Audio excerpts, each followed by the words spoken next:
Rick, I wanted to get your reaction to what we knew was the case, that these 51 intel officers made the statement about Russian disinformation about the Biden laptop because, let's just be clear, they did it because they wanted to see Joe Biden as the president. Yeah, Jay, this is one of these stories that has really unbelievably focused me on corruption in Washington, D.C. again. Let's also be very clear that Antony Blinken, who was working on the Biden campaign, who is now the Secretary of State, he did not have a single piece of intelligence that pointed to the fact that the Hunter Biden laptop was Russian disinformation. No one was briefed on it. No one ever had a single piece of raw intelligence suggesting it. They made it up. They did it 3 weeks before the election for political partisan purposes. 51 former intelligence officials never saw a single piece of intel.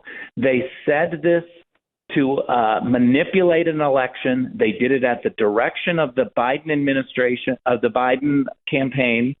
They did it at the direction of Antony Blinken, who is now the Secretary of State. Antony Blinken participated in election interference with total fake information.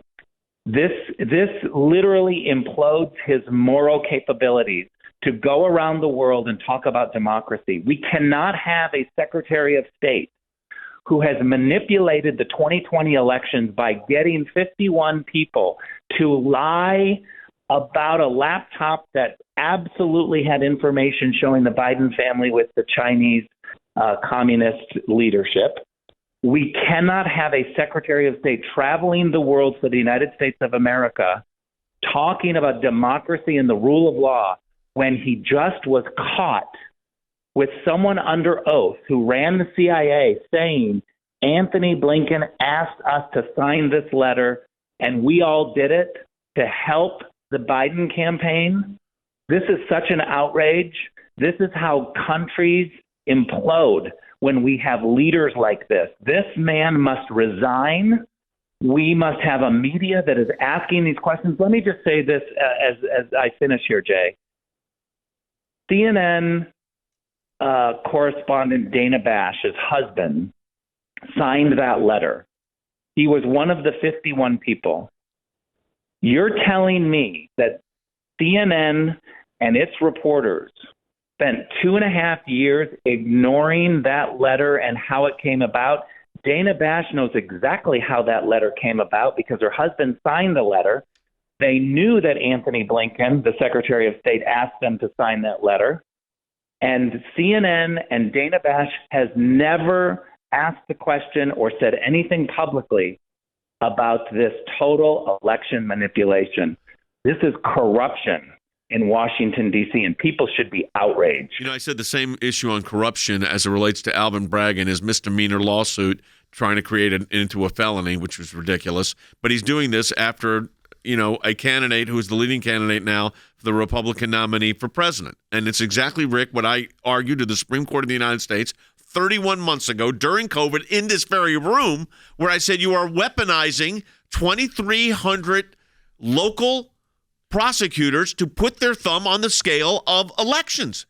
And it's exactly and precisely what has happened. Alan is calling on line 3 in Oklahoma. You're on the air, Alan. Yes, hello. Have you ever seen a more corrupt government in the history of this Republic of the United States?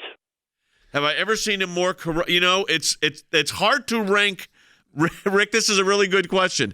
It's hard to rank levels of corruption because it's politics. No. There may have been a lot of corruption going on before that we didn't get the sunshine on, the light on. But in our media world, Rick, that we live in now, we know a lot more about what's happening. Yeah, Alan, what I would say to your question is politics in Washington, D.C. every year is getting more corrupt and more insular. They ignore the American people every year a little bit more. And so this latest administration, the Biden administration, is the most corrupt because our politics and our media are acting as one. And it's really too bad. It is a sign of what dictators do by controlling the media. And we need to have reporters who realize what is happening to our country with all of this corruption. They need to start calling it out and stop acting like Democrats. Rick, I wanted to turn your attention. We spoke to Mike Pompeo earlier today about these 6 additional Chinese Communist Party police stations operating in the United States. Now, I obviously don't want you disclosing anything you can't disclose, but you were the director of national intelligence. You were also the ambassador to Germany, a G5 country. I mean, what's your sense of this with the Chinese Communist Party and these operating police stations? Well, it's been getting worse over the years. The Chinese have, I would use the word infiltrated, our local governments, our universities, the media, and they together are working to really placate the Communist Party regime's messaging. And so now when they blatantly have enforcers that open up offices here in the United States, it's a real crisis. We don't forget, in the Trump administration, we shut down the Houston consulate because of bad behavior. And I believe that we should have acted against the San Francisco consulate. What's happening in San Francisco by the Chinese government, they are really being allowed to infiltrate the entirety of California, from the media to our universities to local politicians. Don't forget that Eric Swalwell was a local politician when he was caught having an affair with a Chinese spy. This starts locally, and they grow politicians. Let me ask you this, Rick. You're very involved in our work as it comes, regarding these Freedom of Information Act requests. We just had that big discovery in that case involving, and I know you were involved in this, concerned about this when you were the DNI, that coming up through the southern border, we had these, terrorists that were on the terror watch list, and then the Border Patrol thankfully caught them, and put it up a press release that we nabbed these 2, and then the Border Patrol and Homeland Security said, take it down. We don't want people knowing we're doing that. We disclosed that because we went to court and got the information on what happened there.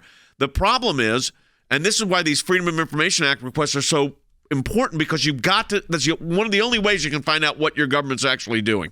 I would say thank God for the work of the lawyers at ACLJ, who are all about transparency, because what happened in this case is that the federal government caught individuals on the terrorist watch list coming across our southern border. And when local officials wanted to be transparent and say, wow, we've really reached a point where it's a crisis because we've got terror watch suspects coming into the southern border, the federal government responded with, don't tell anyone that. Take that down. Don't be transparent. Don't let the public know. Think about that. Your government didn't want to tell you that the terrorists were coming across the border because they were embarrassed by it.